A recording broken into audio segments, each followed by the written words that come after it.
Sandra Sandberg lays out some key ingredients and a format to follow to rise to success in corporate America for women. She makes great contentions when she points out to us that women are significantly underrepresented in corporate America. She gives us facts, figures, and life situations, allegories that really make it plain to us. And I think after hearing and being presented with all these facts in the back of your mind, there is a slight call to action. I think that if you follow that instinct, I think that we can make the world a better place. So let me discuss the foreground that Sandra lays for us and why we have too few women leaders. Out of 130 international heads of state, about 9 are represented, or 9 are women. Out of parliament worldwide, 13% of those positions are filled by women. We know that women are 50% of the population, yet in corporate America and nonprofit organizations, they are a minority. In nonprofit organizations, you would expect the number of women to be 50% and above, but it's not. It's actually higher than corporate America.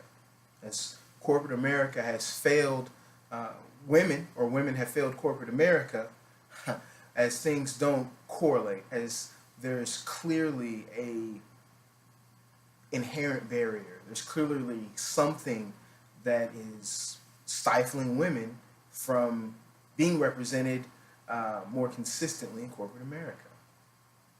15% in corporate America are actually women. 20% of nonprofit organization employees are women. 1 out of every 5. These are the heights. These are the highest levels of representation of women in the working world.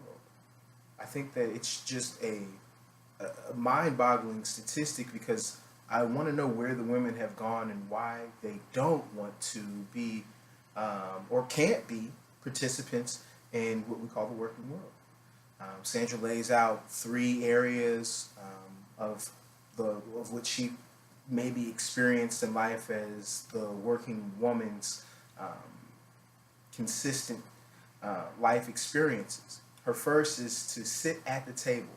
To combat the lack of women in corporate America, they must feel comfortable sitting at the table. Sandra talks about experiences she's had in corporate boardrooms where there are women present, but they don't want to sit at the table with everyone that seems to be in the power position. They want to be on the sideline. They want to be on the side position, peripheral.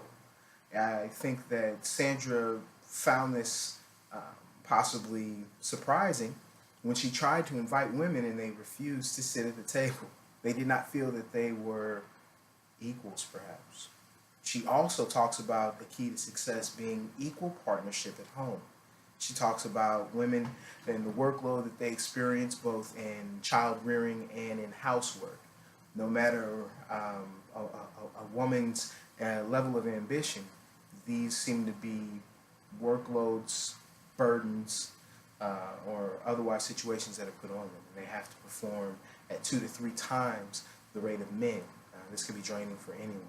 Clearly, we never empathize with that, and it's simply a statistic I can deliver to you. As I go to the third and the final area that she gives us for success in corporate America, she discusses the importance of not leaving before you leave, making sure that when you actually formulate your plan to get out of the industry, that you leave and you have a safety net and a cocoon that is going to benefit you. Not a situation where you feel empty and perhaps underachieved, perhaps not realizing your full potential in corporate America as you do transition and being a role model for a child. She gives us lots of interesting analogies, information, and analysis, and I feel that reading this information, a lot can be learned.